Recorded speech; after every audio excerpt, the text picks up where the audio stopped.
ሀብታሙ ዳርጌ ያገዘው እባላለሁ። ዩኒቨርሲቲ ማስተማሪ ነኝ እና ኮንስትራክሽን ደግሞ ምህንድስና ነው የምሰራው።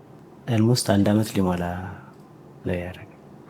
ብዙ እድሎች ይሰጣል፣ ግን አክቹዋሊ ይሄ ማለት ሴቪንግም ታደርጋለህ ብዙ እንደ ሌሎች ባንክም ትራንስፈርም ያደርጋል። ግን ዳሽን እድሉ ኦፖርቹኒቲ ይሰጣል እንደዚህ አይነት ቻንሶች እንዲገኙ። ሞሮፍ አሁን ደግሞ አዳዲስ ይወጣሉ ወደ እነሱ እንግዲህ 15,000 ነው የሚለው።